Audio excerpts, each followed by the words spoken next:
نحمده ونصلي على رسوله الكريم اما بعد اعوذ بالله من الشيطان الرجيم بسم الله الرحمن الرحيم انا اعطيناك الكوثر فصل لربك وانحر ان شانئك هو الابتر صدق اللہ العظیم۔ ذی الحجہ کا مہینہ ہے اور اس مہینے میں پوری دنیا کے مسلمان بڑے ذوق و شوق کے ساتھ، ثواب کے جذبے کے ساتھ قربانی کا عمل کرتے ہیں اور اللہ کی بارگاہ میں قربانی کو پیش کرتے ہیں، قربانی کے جانوروں کو پیش کرتے ہیں، ان کا خون بہاتے ہیں، ان کا گوشت کھاتے ہیں اور لوگوں کو کھلاتے ہیں، اور اس جذبے کے ساتھ یہ تمام اعمال کرتے ہیں کہ اللہ تعالیٰ اس کو قبول کرے گا اور اس کے ہمارے لیے ذخیرہ آخرت بنائے گا اور اللہ تعالیٰ ہمارے اس کام سے اللہ تعالیٰ خوش ہوں گے۔ اس جذبے کے ساتھ یہ تمام قربانی کا کام کیا جاتا ہے۔ قربانی کا جب ماحول آتا ہے تو اس میں ہم یہ بھی جانتے ہیں کہ بہت سی باتیں اور بھی چلتی ہیں، بہت سے اعتراضات بھی چلتے ہیں۔ کچھ لوگ ایسے بھی ہوتے ہیں جو نفس قربانی پر اعتراض کرتے ہیں، کچھ وہ ہوتے ہیں جو اپنے آپ کو مسلمان کہتے ہیں لیکن قربانی کے وجوب کا انکار کرتے ہیں، کچھ ایسے بھی لوگ ہوتے ہیں جو قربانی کے تعلق سے اور نئے نئے شگوفے جو ہے وہ چھوڑا کرتے ہیں اور طرح طرح سے قربانی کے بارے میں شکوک و شبہات پیدا کرتے ہیں۔ تو اس لیے ضروری ہے قربانی کے تعلق سے ہم ان تمام چیزوں کی وضاحت کر دیں جو شریعت میں آئی ہیں، اور وہ چیزیں جو اعتراضات ہوتے ہیں قربانی پر ان کے بھی مختصراً جوابات دے دیے جائیں۔ قربانی کے بارے میں پہلی بات ہمیں یہ سمجھنا چاہیے، قربانی کوئی ایسا عمل نہیں ہے جو مسلمانوں سے آغاز ہوا ہو، یعنی محمد الرسول اللہ صلی اللہ علیہ وسلم کے ذریعے اس کی شروعات ہوئی ہو، یہ کوئی ایسا عمل نہیں ہے، بلکہ قربانی کا عمل یہ ہر دور میں رہا ہے، ہر امت میں اور ہر قوم میں قربانی کا عمل رہا ہے۔ خود قرآن کریم میں اللہ تعالیٰ نے ارشاد فرمایا، سورہ حج کی آیت ہے، لِكُلِّ أُمَّةٍ جَعَلْنَا مَنْسَكًا لِيَذْكُرُوا اسْمَ اللَّهِ عَلَى مَا رَزَقَهُم مِّن بَهِيمَةِ الْأَنْعَامِ، کہ ہم نے ہر امت کے لیے قربانی کو مقرر کیا ہے۔ یہ ایسا نہیں ہے کہ محمد الرسول اللہ صلی اللہ علیہ وسلم کے دور میں جانوروں کو ذبح کرنا شروع ہوا، ہر دور میں قربانی رہی ہے۔ چنانچہ اگر ہم تاریخ پر نظر ڈالتے ہیں تو حضرت آدم علیہ السلام کے دو بیٹے جو حابیل اور قابیل کا ایک قضیہ پیش آیا تھا اور ان دونوں نے ایک سے نکاح کرنے کی خواہش کری تھی، تو اللہ تعالیٰ نے اس میں طریقہ یہ بتایا تھا کہ تم دونوں قربانی پیش کرو اور جس کی قربانی قبول کری جائے گی اس کا اس لڑکی سے نکاح ہوگا۔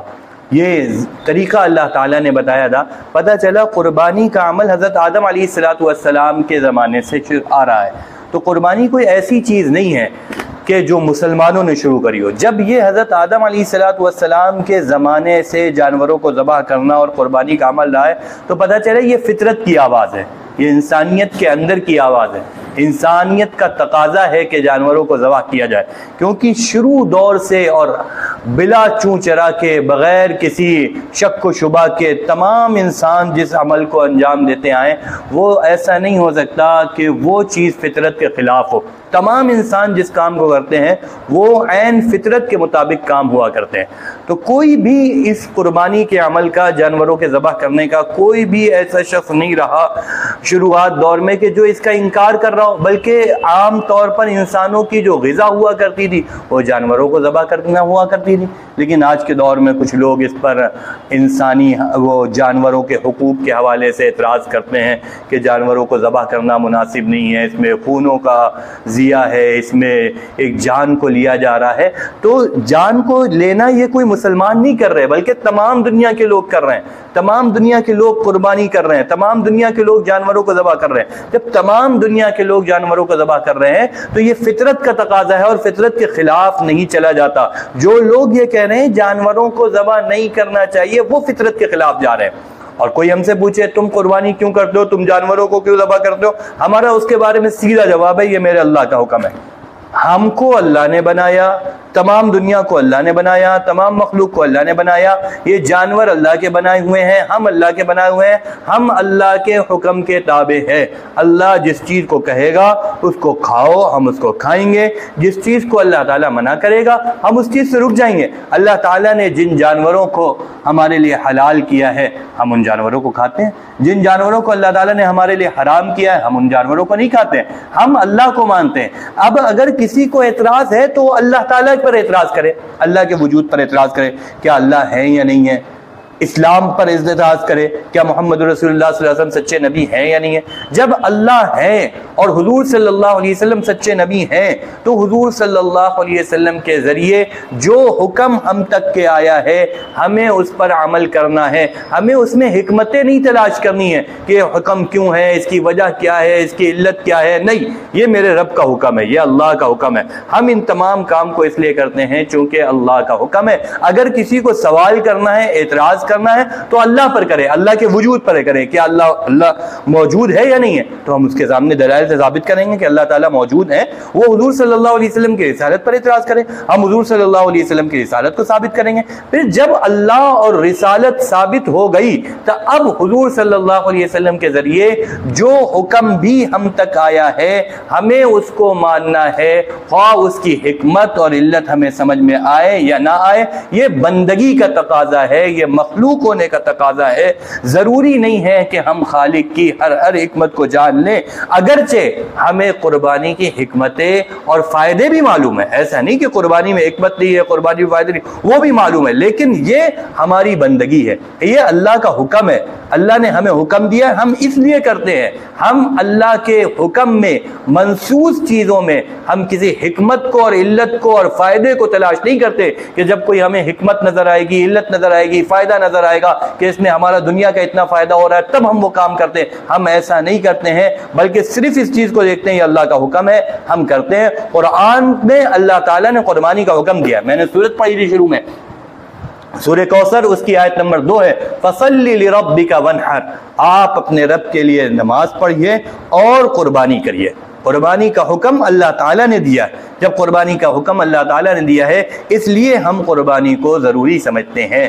اور قربانی، اب سوال ہوتا ہے قربانی کا حکم کیا ہے، شرعی حیثیت کیا ہے، تو واضح رہنا چاہیے اللہ تعالیٰ نے وَانْحَرْ، اللہ تعالیٰ نے قربانی کا جو حکم دیا ہے اس سے وجوب ثابت ہو رہا ہے۔ اور یہ بات ہماری نہیں ہے، بلکہ حضرت اکرمہ کہتے ہیں، بات حضرت عطا کہتے ہیں، حضرت قتادہ کہتے ہیں، تفسیر مظہری میں یہ ان حضرات کے اقوال نقل کیے گئے ہیں کہ وَانْحَرْ سے یہ حضرات یہ سمجھتے ہیں کہ اللہ تعالیٰ نے قربانی کو واجب کیا ہے۔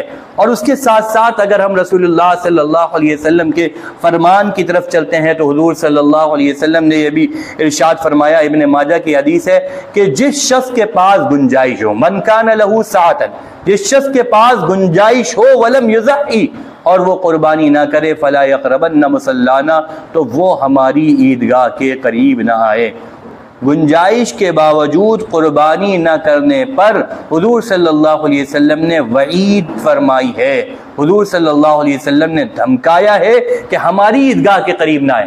اس سے پتہ چلتا ہے کہ یہ چیز واجب ہے، کیونکہ رسول اللہ صلی اللہ علیہ وسلم عام طور پر اس طرح کی دھمکی اور اس طرح کی وعید اسی کام پر ارشاد فرماتے ہیں جو کام واجب ہوتا ہے، کہ اگر اس کام کو چھوڑ دیا جائے گا تو اس دھمکی اور اس وعید کا مستحق ہوگا۔ تو حضور صلی اللہ علیہ وسلم کا یہ دھمکانا یہ بتا رہا ہے کہ قربانی واجب ہے، لہذا یہ شگوفہ چھوڑنا کہ قربانی سنت ہے، کر لیا جائے تو بہتر ہے، نہیں کرا جائے تو بہتر ہے، نہیں۔ جس شخص کے پاس گنجائش ہے، جو مسلمان ہے، آزاد ہے، عاقل ہے، بالغ ہے، اور اسی طریقے سے صاحب نصاب ہے اور مقیم ہے، اس کے اوپر ضروری ہے کہ وہ قربانی کرے۔ اگر قربانی نہیں کرے گا تو وہ شخص گنہگار ہوگا۔ ہاں، صاحب نصاب ہونا چاہیے۔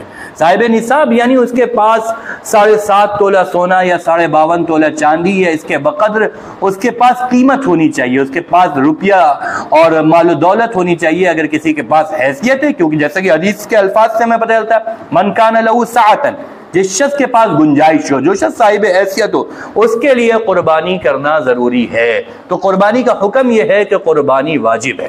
اب تیسرا سوال ہوتا ہے کہ قربانی کن جانوروں کی کری جائے، کن کی کری جائے قربانی؟ قرآن کریم سے جو اشارہ ملتا ہے وہ یہ ملتا ہے کہ بہیمۃ الانعام، اللہ تعالیٰ نے کہا ہے بہیمۃ الانعام، قرآن میں لفظ بولا ہے، اور اس کی تفسیر خود قرآن میں کری گئی ہے کہ من الضأن اثنین ومن المعز اثنین، اور آگے من الابل اثنین ومن البقر اثنین، یعنی قرآن نے جانوروں کو بتا دیا ہے۔ وہ جانور کون سے ہیں؟ بکری ہے، بھیڑ ہے، گائے ہے اور اونٹ ہے۔ یہ جانور ہے جن کو قربان کیا جائے گا۔ ظاہر ہے یہ قربانی اللہ کا حکم ہے، ایک عبادت ہے۔ جب عبادت ہے تو عبادت میں جو عبادت کے شرائط ہوں گے ان کو پورا کیا جائے گا۔ عبادت میں ہر جانور کو نہیں قربان کیا جا سکتا کہ جو جانور ہمارے لیے حلال ہے، جو پرندے حلال ہے، اب ان کو ہم ذبح کر دیں، نہیں۔ جو جانور بتائے گئے ہیں انہی جانوروں کو ذبح کیا جائے گا، یعنی بکرا ہو، بکری ہو، بھیڑ ہو، گائے ہو اور اسی طریقے سے اونٹ ہو۔ البتہ گائے جو ہے ہمارے ملک میں چونکہ اس پر پابندی ہے، اس وجہ سے ہم یہاں پر گائے کی قربانی سے احتیاط کیا جائے گا، کیونکہ بہرحال ملکی قوانین پر بھی عمل کرنا چاہیے، ملکی قانون کو بھی ماننا چاہیے، اس لیے گائے وغیرہ کی قربانی سے احتیاط کرنا چاہیے اور لوگوں کو گائے کی قربانی نہیں کرنا چاہیے۔ اب ایک سوال یہ آتا ہے کہ ہمارے یہاں ہم دیکھتے ہیں بڑی تعداد میں لوگ بھینسوں کو اور پڑووں کو بھی ذبح کرتے ہیں، تو بھینس اور پڑوے کی قربانی کرنے کی حیثیت کیا ہے؟ بہت سے لوگ اس پہ اعتراض کرتے ہیں کہ بھینس یہ عرب میں نہیں پائی جاتی، عرب میں اس کا وجود نہیں ملتا تھا، اس وجہ سے اس کی قربانی نہیں کرنی چاہیے۔ بھائی اگر اس وجہ سے کہ عرب میں نہیں پائی جاتی تو قربانی نہیں کرنا چاہیے، تو عرب میں نہیں پائی جاتی تھی تو اس کا دودھ بھی نہیں پینا چاہیے تھا، اس کا گوشت بھی نہیں کھانا چاہیے تھا، اس کا مکھن بھی نہیں کھانا چاہیے تھا، اس کی دہی بھی نہیں کھانی چاہیے تھی، تمام چیزیں نہیں کھاتے، لیکن یہ تمام چیزیں کرتے ہیں۔ لیکن جب قربانی کی بات آتی ہے تو کہا جاتا ہے کہ عرب میں اس کا وجود نہیں تھا، قرآن و حدیث میں اس کا تذکرہ نہیں ملتا۔ دیکھیے ہمارے جو اصول ہیں وہ 2 نہیں ہیں بلکہ 4 ہیں۔ نمبر 1 قرآن ہے، نمبر 2 حدیث ہے، نمبر 3 اجماع ہے، نمبر 4 قیاس ہے۔ ان 4 چیزوں سے جو چیز ثابت ہوگی اس چیز کو مانا جائے گا۔ یہ مطالبہ ہی کرنا غلط ہے کہ بھینس کی قربانی جائز ہے، تو بھینس کے لیے عربی میں لفظ جاموس آتا ہے، جاموس کا لفظ تم قرآن و حدیث میں دکھاؤ، یہ مطالبہ غلط ہے۔ ہم کہتے ہیں ہم ہر حکم شرعی کو، ہر شرعی چیز کو 4 دلائل سے ثابت کریں گے۔ ہم سے ان 4 دلائل کا مطالبہ کرنا چاہیے کہ ان دلائل شرعیہ سے آپ بھینس کی قربانی ثابت کریے۔ یہ سوال ہی غلط ہے کہ بھینس کی قربانی کو قرآن سے ثابت کیا جائے، حدیث کے جائے۔ تو دلائل شرعیہ میں ہم جب اس میں بتائیں کہ اگر ہم دیکھیں کہ علماء کرام نے کیا بات کہی ہے، تمام علماء کا اتفاق کس بات پر ہے، اجماع امت کس بات پر ہے، تو ابن منذر نے ایک کتاب لکھی ہے، کتاب الاجماع، ابن منذر کی کتاب ہے، اس میں ابن منذر کہتے ہیں کہ تمام کے تمام علماء کا اس بات پر اتفاق ہے، اجمعوا علی ان حکم الجوامیس حکم البقر، تمام علماء کا اس بات پر اتفاق ہے کہ جاموس کا یعنی بھینس کا حکم گائے کا حکم ہے۔ بلکہ اگر آپ لغت کو، ڈکشنری کو اٹھائیں گے تو جب آپ المنجد جو لغت کی ایک عربی کی کتاب ہے اس میں آپ دیکھیں گے تو جاموس کے بارے میں لکھا ہے کہ الجاموس کے بارے میں لکھتے ہیں کہ یہ جو ہے گائے کی ہی ایک قسم ہے، جاموس ضرب من کبار البقر، یہ بڑی گائے کی ایک قسم ہے۔ جیسے ہم بکروں کو دیکھتے ہیں، بکرے الگ الگ طرح کے ہوتے ہیں، کچھ راجستھانی بکرے ہوتے ہیں، کچھ گنگا پہاڑی بکرے ہوتے ہیں، وہ الگ الگ بکرے ہوتے ہیں اور ان کے الگ الگ سائز ہوتے ہیں، الگ الگ حیت ہوتی ہے، الگ الگ حالت ہوتی ہے۔ تو وہ بھی اب اس میں کوئی یہ نہ کہے کہ یار یہ بکرا الگ ہے، اس کو جو ہے جمنا پاری بکرا کہتے ہیں، اس کو راجستھانی بکرا کہتے ہیں، اس وجہ سے اس کو قربانی نہیں جائز ہوگی۔ بھئی بکروں کی الگ الگ قسم ہوتی ہے، الگ الگ کوالٹیز ہوتی ہیں۔ اسی طریقے سے علماء نے اس بات کو مانا ہے اور قیاس اس بات کا مقتضی ہے، اور خود اہل لغت نے بھی اور ماہرین لغت نے بھی اس بات کو لکھا ہے کہ جو بھینس ہے یہ گائے کی ایک قسم ہے جو ہمارے دیار میں پائی جاتی ہے۔ اور چنانچہ جو بڑے تابعی گزرے ہیں، حضرت حسن بصری رحمۃ اللہ علیہ اور حضرت سفیان ثوری رحمۃ اللہ علیہ، حضرت حسن بصری رحمۃ اللہ علیہ کا قول مصنف ابن ابی شیبہ میں موجود ہے کہ یہ جو بھینس ہے یہ گائے کی ایک قسم ہے۔ اسی طریقے سے سفیان ثوری رحمۃ اللہ علیہ کا قول جو ہے یہ مصنف عبد الرزاق میں موجود ہے کہ یہ بھینس یہ گائے کی ایک قسم ہے۔ جب بھینس گائے کی ایک قسم ہے تو جو گائے کا درجہ ہوگا وہی بھینس کا درجہ ہوگا۔ گائے کا گوشت حلال، بھینس کا گوشت حلال، گائے کا دودھ حلال، بھینس کا دودھ حلال، گائے کا دودھ کا مکھن حلال، بھینس کے دودھ کا مکھن حلال، گائے کے دودھ کا دہی حلال، بھینس کے دودھ کا دہی حلال۔ اسی طرح گائے کی بھی قربانی کری جاتی ہے تو بھینس کی بھی قربانی کری جائے گی۔ بلکہ آج بھی ہمارے دیار کے جو نام نہاد اہل حدیث ہیں اور جو اصل میں تو غیر مقلدین ہیں، وہ اعتراض کرتے ہیں اور پرچے ارچے بانٹا کرتے ہیں کہ بھائی بھینس کی قربانی نہیں، لیکن حقیقت تو یہ ہے ایک بڑی تعداد ہے خود غیر مقلدین کی جو بھینس کی قربانی کو اب مان رہی ہے، اور ان کے علماء باقاعدہ کتابیں لکھ رہے ہیں۔ دیکھیے میرے پاس ایک کتاب ہے، میں آپ کو دکھاتا ہوں، یہ بھینس کی قربانی ایک علمی جائزہ، یہ ابو عنایت اللہ مدنی نے لکھی ہے اور جمعیت صوبائی جمعیت اہل حدیث ممبئی نے اس کو شائع کیا۔ اس کتاب میں پوری باقاعدہ اہتمام کے ساتھ دلائل کو جمع کیا گیا ہے، بھینس کی قربانی جائز ہے۔ اب ہم پوچھتے ہیں جو لوگ بھینس کی قربانی میں اعتراض کرتے ہیں اور کہتے ہیں حدیث دکھاؤ اور ہم اہل حدیث ہیں، ہم صرف حدیث کی مانیں گے، قرآن و حدیث کی مانیں گے، اس کے علاوہ کسی چیز کی نہیں مانیں گے، تو یہ ممبئی والے اہل حدیث ہیں یا یہ کانپور والے اہل حدیث ہیں؟ کانپور والے سچے اہل حدیث ہیں، پکے اہل حدیث ہیں، یا ممبئی والے اہل حدیث ہیں؟ بھائی وہ کون سے ممبئی والے اہل حدیث ہیں کہ ان کو بھینس کی قربانی جائز سمجھ میں آ رہی ہے؟ آپ کانپور والے اہل حدیث ہیں، آپ کو بھینس کی قربانی جائز سمجھ میں نہیں آ رہی، تو دونوں میں صحیح اہل حدیث کون ہے، سچا اہل حدیث کون ہے؟ کیا قرآن و حدیث کے علاوہ بھی کوئی چیز مانی جاتی ہے جو ممبئی کے اہل حدیث بھینس کی قربانی کو جائز مان رہے ہیں؟ تو ان کو تو پہلے خود اپنے لوگوں سے اس مسئلے کو حل کر لینا چاہیے کہ ان کے لوگ جو دلائل دے رہے ہیں اور جو کتابیں لکھ رہے ہیں، یہ ایک نہیں کئی علماء نے اہل حدیث کے بھینس کی قربانی کری جانی چاہیے، اور اب تو ایک بڑی تعداد ہے جو اس بات کو مان رہی ہے۔ کیوں مان رہی ہے؟ مجبوری بھی ہے، اصل میں بکرا ہو رہا ہے مہنگا، اب بکرا ہو رہا ہے مہنگا اور اس میں ہر شخص کر نہیں سکتا، تو اب اس وجہ سے ایک بڑی تعداد اس چیز کو ثابت کرنے پہ لگی ہے کہ بھائی بھینس کی قربانی ثابت کر دی جائے تاکہ لوگوں کے لیے آسانی ہو جائے۔ ہم اس جذبے کی قدر کرتے ہیں، چلیے ضرورت کی وجہ سے ایک صحیح چیز آپ سمجھ رہے ہیں، ہم کہتے ہیں ایسی اور بھی بہت سی چیزوں پر آپ غور کیجئے تو انشاءاللہ آپ کو اہل سنت کے تمام مسائل جو ہیں وہ صحیح لگنے لگیں گے۔ تو بہرحال جانوروں میں کن جانوروں کی قربانی کی جانی چاہیے؟ اس میں بھینس بھی شامل ہے، اونٹ بھی شامل ہے، بکرا اور بکری بھی شامل ہے۔ اب سوال ہوتا ہے کہ کس جانور میں کتنے لوگ شریک ہو سکتے ہیں؟ تو دیکھیے جو بڑے جانور ہیں یعنی جو بھینس ہے اور اونٹ ہے، اس میں 7 لوگ شریک ہو سکتے ہیں، اور جو چھوٹا جانور ہے یعنی بکرا اور بکری اور اسی طریقے سے بھیڑ وغیرہ اور دمبا وغیرہ، اس میں 1 لوگ شریک ہوں گے۔ مسلم شریف کی حدیث ہے، حضرت جابر رضی اللہ تعالیٰ عنہ کی حدیث ہے کہ وہ کہتے ہیں نحرنا مع رسول اللہ صلی اللہ علیہ وسلم عام الحدیبیہ البدنۃ عن 7 والبقرۃ عن 7۔ مسلم شریف کی حدیث ہے، حضرت جابر رضی اللہ تعالیٰ عنہ فرماتے ہیں کہ ہم نے رسول اللہ صلی اللہ علیہ وسلم کے ساتھ حدیبیہ کے سال یعنی سن 6 ہجری میں جب حدیبیہ کا واقعہ ہوا، وہاں پر ہم نے حضور صلی اللہ علیہ وسلم کے ساتھ اونٹ کو 7 لوگوں کی طرف سے قربان کیا اور گائے کو 7 لوگوں کی طرف سے قربان کیا۔ پتہ چلا جو بڑا جانور ہے اس بڑے جانور میں 7 لوگ شریک ہو سکتے ہیں۔ اب چھوٹا جانور یعنی بکری وغیرہ میں کتنے لوگ شریک ہوتے ہیں؟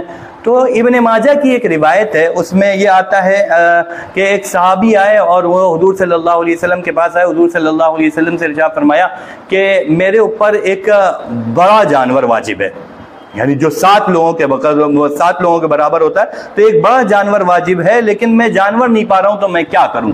تو حضور صلی اللہ علیہ وسلم نے فرمایا تم 7 بکریوں کو ذبح کر دو، تم 7 بکریوں کو ذبح کر دو۔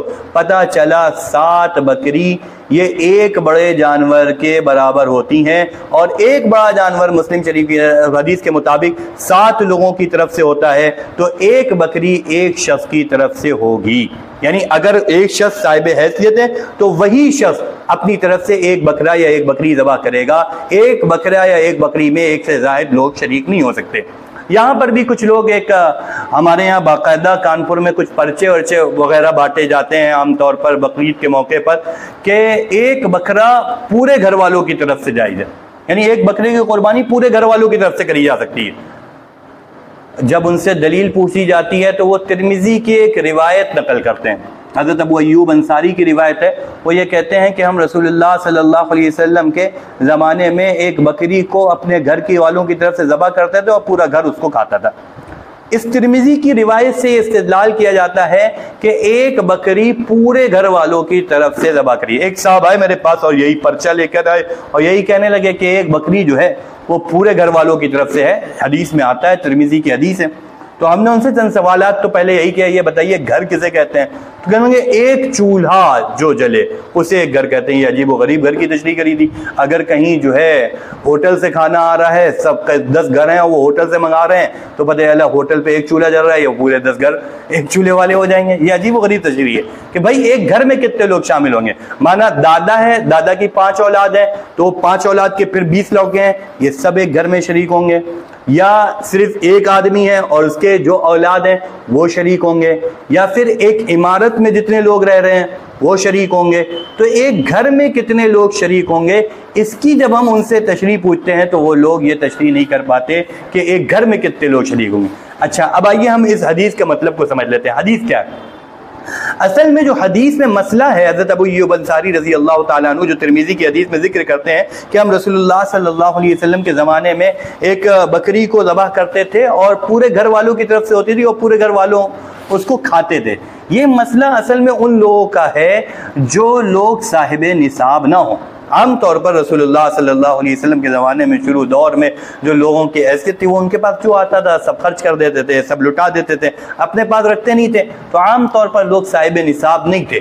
تو وہ لوگ جو صاحب نصاب نہیں ہیں وہ اگر اس طرح کی صورت بنائیں کہ پورا گھر مل کر یا گھر والوں سے زائد مل کر ایک بکرا لے آئیں اور اس میں یہ نیت کر لیں کہ ایک بکرے کا ثواب تمام گھر والوں کو مل جائے، تو اس چیز کو اس حدیث میں بیان کیا گیا ہے۔ اگر کوئی ایسا کرتا ہے تو اس کے لیے ایسا کرنا جائز ہے، یعنی ایک بکرا لائے اور قربانی کرے اور پورے گھر والوں کو ثواب پہنچائے، تو ایک قربانی پہ پورے گھر والوں کو ثواب پہنچ جائے گا۔ لیکن اگر سب گھر والوں کے اوپر قربانی واجب ہے تو سب کو اپنی اپنی قربانی ادا کرنی پڑے گی۔ ایک قربانی سب کے وجوب کو ذمے سے نہیں ساقط کرے گی، البتہ جب واجب نہ ہو تو ایک قربانی اور ثواب کی نیت سب کو کر لے تو سب کو ثواب مل جائے گا۔ بھائی اگر اس حدیث سے یوں کوئی ثابت کرتا ہے کہ اس حدیث سے ثابت ہوتا ہے کہ ایک گھر والا، تو حضور صلی اللہ علیہ وسلم سے ایک یہ بھی حدیث ملتی ہے کہ حضور صلی اللہ علیہ وسلم نے ایک جانور ذبح کیا، کہا یہ میری طرف سے، اور ایک جانور ذبح کیا، کہا گیا یہ میری پوری امت کی طرف سے ہے۔ تو کیا اس کا یہ مطلب ہے کہ ایک جانور اگر کوئی پوری امت کی طرف سے ذبح کر دے تو پوری امت کی قربانی ساقط ہو جائے گی؟ اس کا تو یہ مطلب نہیں ہے۔ اس کا یہ مطلب ہے کہ حضور صلی اللہ علیہ وسلم نے ایک جانور میں پوری امت کو ثواب کے اعتبار سے شامل کیا کہ ایک قربانی حضور نے کی، اس کا ثواب پوری امت کو ملے گا۔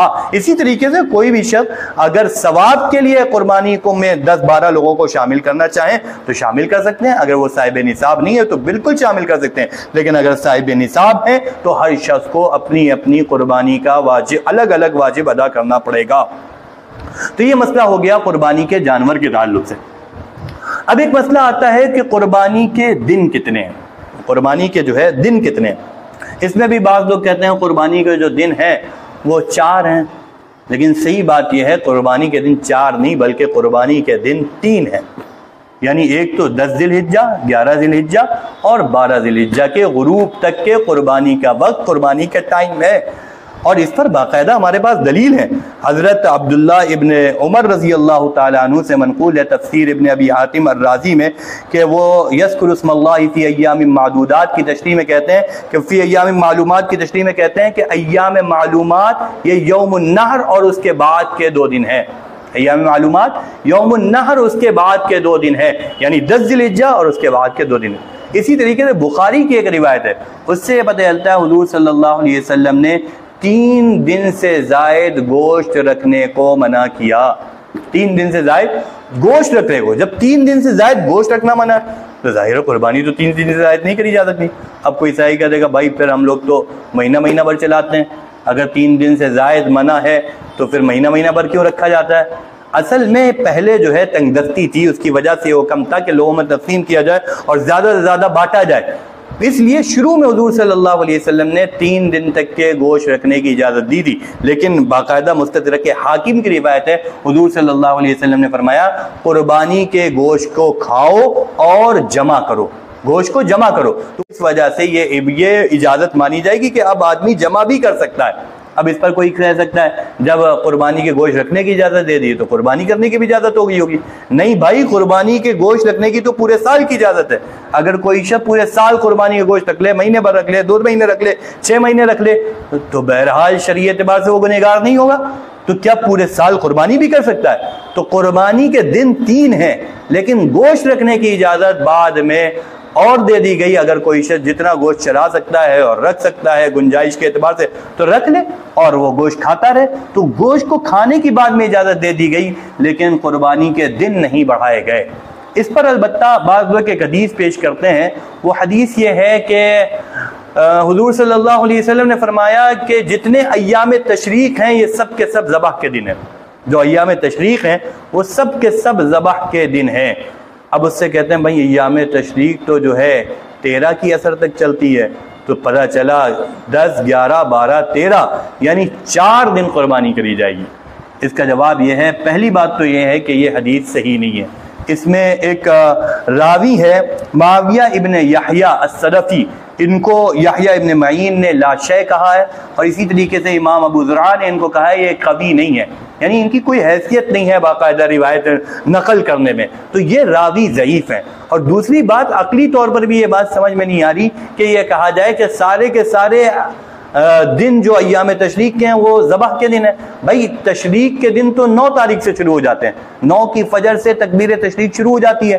تو کیا کوئی یہ بھی کہہ سکتا ہے اس حدیث کو بنیاد بنا کر کہ 9 تاریخ کو قربانی کری جائے؟ حالانکہ 9 تاریخ کو کوئی قربانی نہیں کرتا. جب کوئی 9 تاریخ کو قربانی نہیں کرتا تو پتہ چلا اس حدیث پر تو آپ بھی عمل نہیں کر رہے. اگر اس حدیث پر آپ کو عمل کرنا ہے تو پورا عمل کریے، یعنی آپ ایام تشریق میں جو 9 تاریخ ہے جو یوم عرفہ ہے اس کو بھی آپ قربانی کا دن منائیے. حالانکہ اس دن تو روزہ رکھا جاتا ہے، یوم عرفہ کے روزے کی فضیلت ہے. اب ایک ہی دن میں قربانی کری جائے اور روزہ رکھا جائے، یہ تو نہیں ہو سکتا. تو بالاتفاق قربانی کے جو دن ہیں وہ 3 ہیں.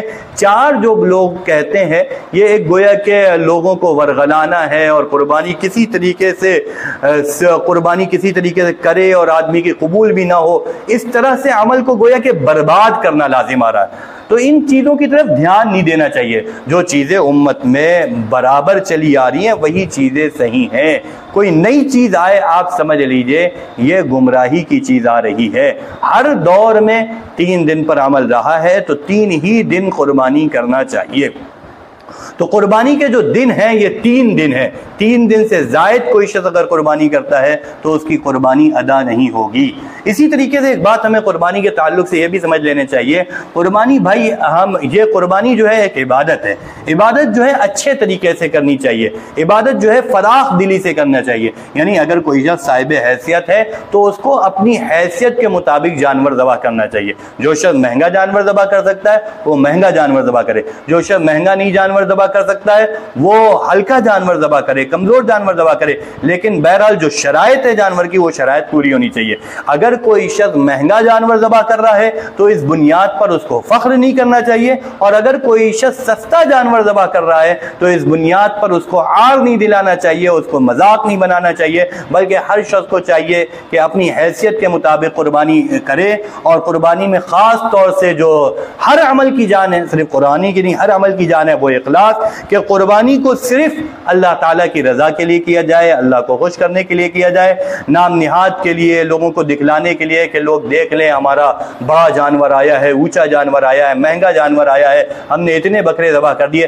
اس جذبے کے ساتھ اگر قربانی کری جائے گی تو اللہ تعالیٰ کے یہاں بالکل وہ قبول نہیں ہوگی. حدیث میں آتا ہے اللہ تعالیٰ نہ تمہاری صورتوں کو دیکھتا ہے نہ تمہارے مالوں کو دیکھتا ہے، بلکہ اللہ تعالیٰ جو دیکھتا ہے وہ تمہارے دلوں کو دیکھتا ہے. اور قرآن میں بھی لن ینال اللہ لحومها ولا دماؤها ولكن يناله التقوى منكم. اللہ کے یہاں نہ اس قربانی کا گوشت پہنچے گا نہ اس قربانی کا خون پہنچے گا، اللہ کے یہاں پہنچے گا تم نے کس جذبے سے ذبح کیا ہے. تم نے اللہ سے ڈر کر ذبح کیا ہے، تم نے اللہ کو راضی کرنے کے لیے ذبح کیا ہے، یہ کس جذبے کے ساتھ ذبح کیا ہے، یہ اللہ تعالیٰ کے یہاں پہنچے گا. اگر ہم نے نام نہاد کے لیے لوگوں کو دکھانے کے لیے قربانی کری تو اللہ کی بارگاہ میں یہ قربانی ہماری قبول نہیں ہوگی. اور ہم اللہ کی رضا کے لیے قربانی کریں گے تو یہ ہمارا جانور چھوٹا ہوگا اور سستا ہوگا، پھر بھی وہ اللہ تعالیٰ قبول کریں گے. اللہ تعالیٰ ہم سب کی قربانیوں کو قبول فرمائے. وآخر دعوانا الحمد للہ رب العالمین.